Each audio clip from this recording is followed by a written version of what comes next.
সকাল সকাল রওনা হয়েছি বাপের বাড়ির পথে। মনটা ভালো লাগছিল, জানোই তো বাপের বাড়ি বলে কথা। তো হ্যালো এভরিওয়ান, আসসালামু আলাইকুম। কেমন আছো তোমরা সবাই? আশা করি অনেক ভালো আছো। আল্লাহর রহমতে তোমাদের দোয়ায় আমরা অনেক ভালো আছি। তো মেয়েকে নিয়ে সকাল সকালে চলে যাচ্ছি বাবার বাড়িতে। মেয়েটার মনটা তখন খুশি ছিল, এখন একটু খারাপ হয়েছে আমি বুঝতে পারছি, কারণ বাজারের উপর দিয়ে আসছি, কোনো মজা কিনে দেয়নি এর জন্য। তো এই তো আমি অটো থেকে নেমে পড়ছি, এটা হচ্ছে আমাদের বাড়ির সামনের রাস্তা। এই বাড়িতে এসে পড়লাম। তো বাড়ির সামনে দিয়ে যাচ্ছে ফুচকা। তাইবা বললো আম্মু আমি ফুচকা খাবো। কি আর করব, মা হয়ে তো আর না বলতে পারি না। তো একসাথে মা মেয়েতে ফুচকা খেলাম। এমন মজাদার ফুচকা অনেক দিন পরে খেলাম।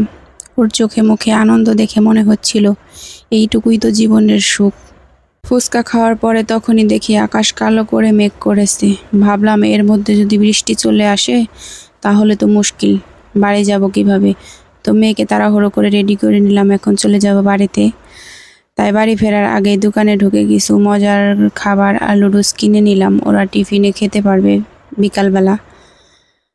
তো বাড়িতে এসে প্রথমে ছেলে মেয়ের জন্য বিকালের টিফিন বানালাম। লুডুস রেস্টুরেন্টের স্টাইলে করে নিলাম। ওরা মিলে খেয়ে এমন খুশি যে মনে হচ্ছিল 1000 টাকার খাবারও এর থেকে বেশি খুশি করতে পারতো না। তো দেখতে থাকুন, সাথেই থাকুন।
এই তো এখন বাজে রাত 10টা। রাতের খাওয়া দাওয়া শেষ করে ওদেরকে হালকা গরম দুধে হরলিক্স করে দিলাম।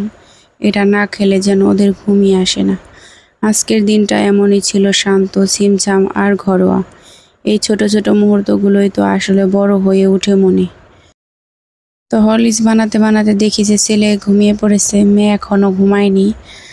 তো হরলিক্সটা তাড়াহুড়ো করে বানাচ্ছি, বানিয়ে ছেলেকে ডেকে তুলবো, তারপরে খাইয়ে আবার শোয়াই দেব।